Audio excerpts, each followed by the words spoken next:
Now, what would happen if you ate like a cow? I'm not talking about when you look out into the field and you see this cow grazing on the grass. I'm talking about what a cow eats in the last 200 days of its life. This cow is forced to consume a tremendous amount of starch. The cow is prevented from doing a lot of exercise because they're very small spaces, and they're put in front of this starch 3 times a day. Their diet the last 200 days is about between 70 and 90% starch. Take a look at our food pyramid for a second. You can see at the very top, use sparingly fats, oils, and sweets. It says not to eat a lot of sugar. If we look at the very bottom, the majority of calories, 6 to 11 servings, should be in the form of starch. And that would be like bread, pasta, cereal, crackers, biscuits, things like that. The average American consumes between 65 to 70% of their calories as starches. I want to show you something. Corn chips.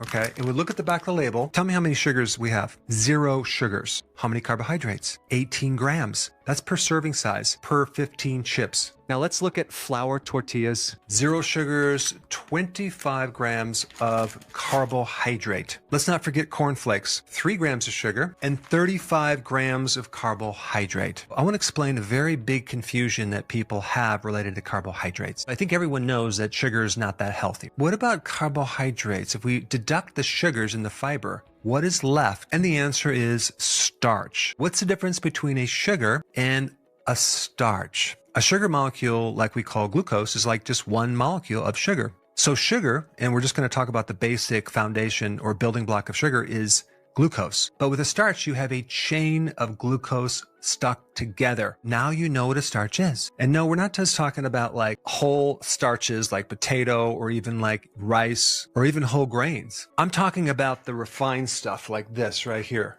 corn starch. And by the way, we consume a tremendous amount of this refined cornstarch every single day in a lot of our foods. Let's just go back to this food pyramid for a second. You see the bottom foundation of the food pyramid should be mostly starches. 65% of our calories should be in the form of starches. These are actually hidden sugars. Ultra-processed starch is worse than sugar. These ultra-processed starches will jack up your blood sugar way more than just glucose. When you look at this food pyramid, what you're looking at is you're looking at a lot of refined carbohydrates we are recommended to eat. And the only reason that that's recommended is because the lobbyist groups are very, very powerful. And the food companies are extremely powerful. Only 4 companies control the entire grain market, and they have a tremendous amount of money. Unfortunately, the scientists who actually create the food guidelines are just unfortunately very corrupt, because it was found that over 90% of them had some type of vested interest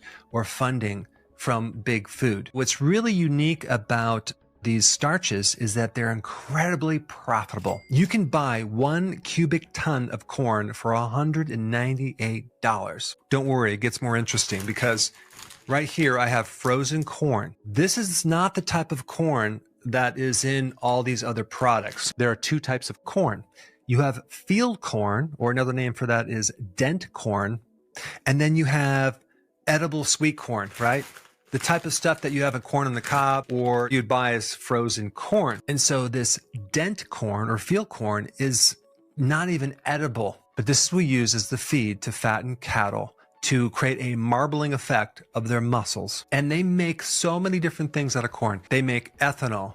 They turn the starch into corn flour, and they can make modified food starch, modified corn starch, maltodextrin. In fact, there's over 50 different starches that they can make from various foods. And this is why they're a hidden sugar that you need to be aware of. Not only that, you can also make oil from corn, as in corn oil, which is part of the seed oil, which actually is very, very unhealthy, even though they say it's heart healthy. An average American consumes 8 gallons of seed oil every single year. Yes, we need to avoid sugar, but not many people are talking about the hidden sugar, the starches, especially the corn starches. Not only do they act like sugar, but they're also the most popular GMO food, which means they have traces of an herbicide called glyphosate. If we ask ourselves what would happen if we ate like a cow, well, we have been eating like a cow for quite some time, and you can see the results.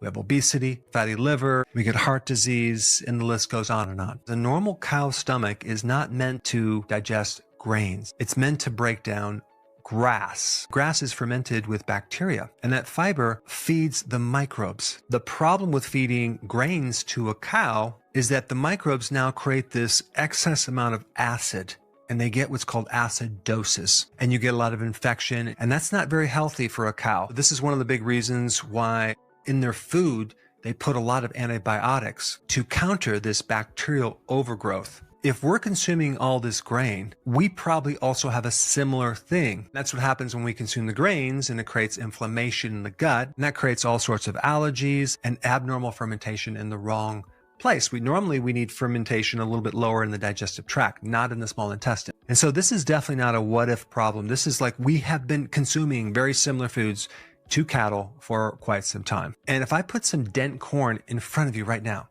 to see if you could actually eat it, you would absolutely not want to eat it. It's disgusting. Unless we turn it into a powder and different things to make the texture a little bit easier to consume. An average person in America consumes 35.5 pounds of cornstarch every single year. They consume 60 pounds of corn sweetener every single year. High fructose corn syrup and other sweeteners that are made from corn. And as far as corn seed oils, an average consumer consumes 11.5 pounds of this seed oil every single year. If we wanted to add the soy oil into that mixture, you can add another 28 pounds. So what should we do? Number one, we should not support these intensive farming practices. I would highly recommend not buying food from cows that are in feedlots. Instead, start buying grass-fed, grass-finished beef. If you and I start buying grass-fed, grass-finished animal products, these very large industrial farms are going to have to allow cows to live on more space to consume grass, what they were designed to consume. But people will not do that unless they have the awareness of what's going on. And at the core of what we feed our animals is dent corn and soy. The more that you avoid these foods, you can help make a difference and shift the market from the conventional grain-fed cattle. On that note, let's talk about the healthiest food that you possibly can eat. And I put that information in this video right here. Check it out. Before you go real quick, I have a course entitled How to Bulletproof Your Immune System. It's a free course. I want you to take it. And here's why. Here's you. Here is your environment. Everyone is focused on this over here, avoiding your environment. But what about here? What about strengthening your immune system? That's what's missing. This course will show you how to bulletproof yourself, and so you can tolerate and resist your environment much better by strengthening your own immune system. I put a link down in the description right down below. Check it out and get signed up today. Hey, before